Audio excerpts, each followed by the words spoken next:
what goes on with spending is that oftentimes when we do have emotions, we're sad, we're angry, we're afraid, even when we're joyous, we want to feel better and we don't want to feel that uncomfortable feeling. And shopping, buying something oftentimes gives us this dopamine burst in one of the pleasure centers that we get from buying something new or shiny or something cool that covers up our upset for a little bit of time. But when we really understand how the brain works, that pleasure center that gets that burst of that dopamine, that little turn on, that's a kind of a nice feeling, but it's a very short-lived fuel. It only lasts for a little bit of time. And in that pleasure center, there's no satiation. We can never get satisfied. So for a moment, for a little bit, we'll feel a little better, but we don't get satisfied. It doesn't deal with the feeling that we're really having underneath. And then we want another dopamine burst. There is another pleasure center in our brains that the neuroscientists call the satisfaction center or the liking center. I call it the yearning center. That's really does have satisfaction. When we really focus on the things that really meet our deeper needs, that center gets activated. It's fueled by the opioids that gives us that sense of satisfaction, that that satisfied feeling, that feeling being sated.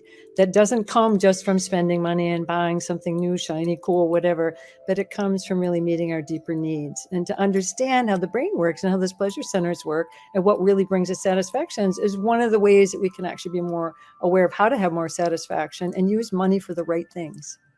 Welcome back to our channel. Today we are delving into the fascinating field of psychology and how it shapes our spending patterns.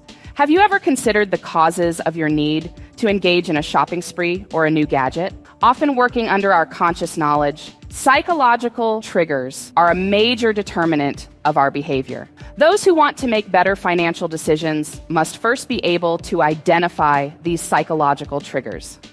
Knowing the elements that shape our spending patterns helps us to regulate our impulses and make more calculated financial choices. Different triggers, including the fear of losing out, the demand for rapid satisfaction, and the need for social approval, substantially affect our purchasing habits. This video seeks to provide an insightful analysis of your spending patterns.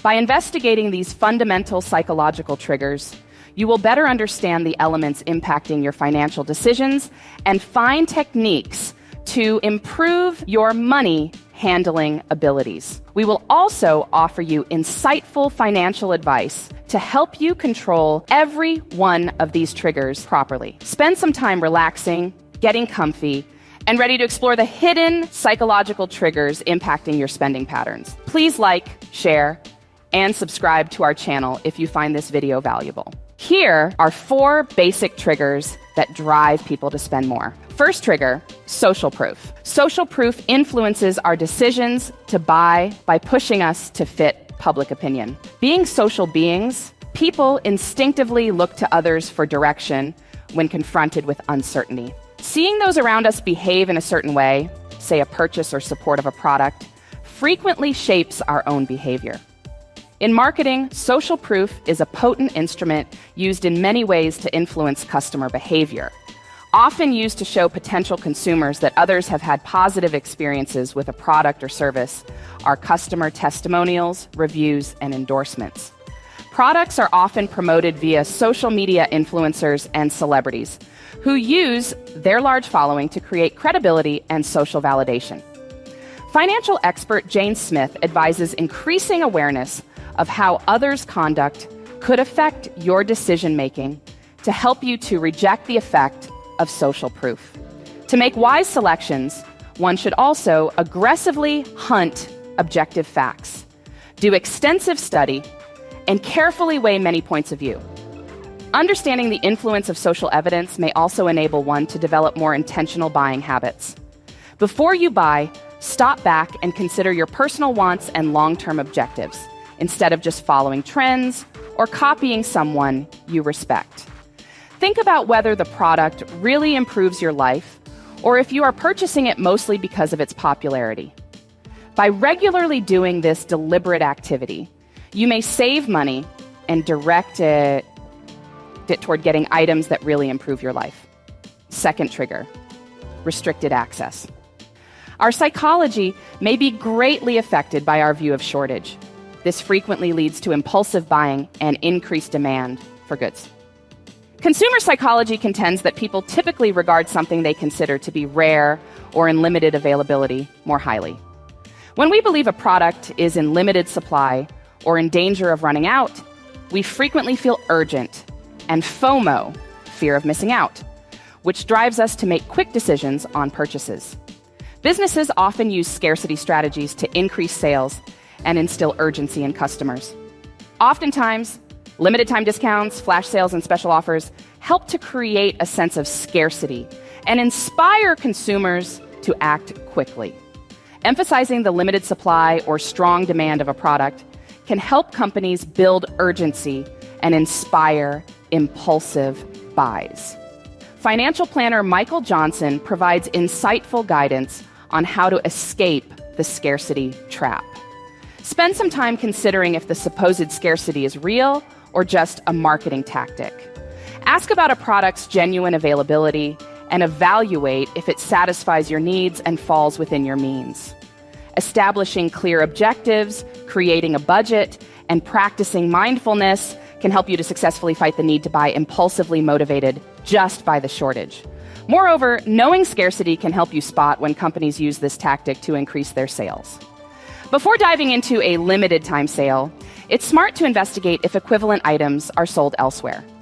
This might provide a new viewpoint and assist to reduce the urge to buy quickly. Furthermore, closely planning your purchases and following a set list can help you avoid impulse buys swayed by scarcity marketing strategies. Third trigger is anchoring. Many times people base their choices mostly on the first piece of information they come onto. We call this cognitive learning anchoring. Pricing impressions and customer choices on expenditure are strongly influenced by the anchoring effect. When evaluating the worth of additional choices, consumers generally base their decisions on the first price point, which might lead to skewed opinions and maybe higher expenditure. Anchoring strategies are common in marketing used to influence customer opinions of price and increase sales. Retailers may present a product with a higher price initially, for example, but subsequently offer a reduction. This approach inspires consumers to purchase and gives the appearance of a fantastic value. Higher pricing points for companies might affect customers' view of value and increase their likelihood of purchasing. Advice from investment consultant Lisa Thompson is insightful. Gathering information from several sources and comparing costs across different stores helps one overcome the anchoring bias when making purchases. This method enables one to make more wise selections and avoid depending only on one anchor point. You may improve your capacity to make reasonable judgments and prevent being influenced by anchoring effects by creating a budget before buying, doing extensive research on product value, and carefully evaluating the long-term ramifications of a purchase. Trigger 4, aversion to loss. A psychological phenomena, loss aversion influences people's behavior about wins and losses. It could induce consumers to spend more than they first intended and inspire a fear of losing out.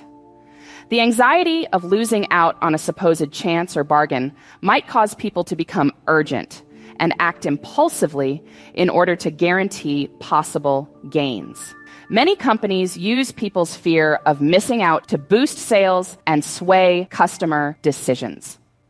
Many marketers use different techniques to make consumers feel urgently and increase their dread of losing out. These strategies consist on scarcity approaches, countdown clocks, and limited time offers. By presenting promotions as either possible losses or missed chances, companies may inspire customers to act right away. This speaks to customers' dislike of loss and motivates quick action. Financial consultant Robert Williams provides insightful guidance on how to offset the negative effects of loss aversion on your income. He advises using tactics meant to support deliberate and reasonable buying decisions. Spend some time practicing mindfulness and give great thought to whether a purchase is driven by a real need or want or a fear of missing out.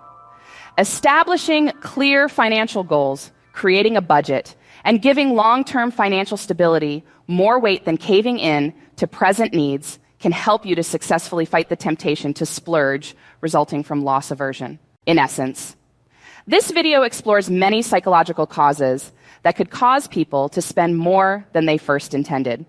It addresses ideas like loss aversion, scarcity, anchoring, and social proof. By means of a better awareness of these underlying elements influencing our consumption patterns, people may acquire the knowledge and confidence required to properly handle their money and make more wise financial choices. Extensive research on the effect of social proof on customer behavior has shown how well it may use social influence to guide purchase decisions. While anchoring shapes price perceptions and impulsive purchase behavior, scarcity strategies create a sense of urgency and dread of losing out. But loss aversion intensifies the anxiety of losing out and motivates people to spend in order to stop supposed losses. Financial guru Emily Davis emphasizes the need of knowing and regulating psychological triggers in order to avoid slipping into spending traps and acting impulsively. You may improve your capacity to make intelligent and well-informed financial choices by including mindfulness into your daily schedule, setting particular financial goals, and keeping strong against society pressures. Setting a cooling off time ahead to significant purchases will assist. Spending 24 hours before making a buy lets one carefully consider if a psychological trigger or a real necessity drives the choice.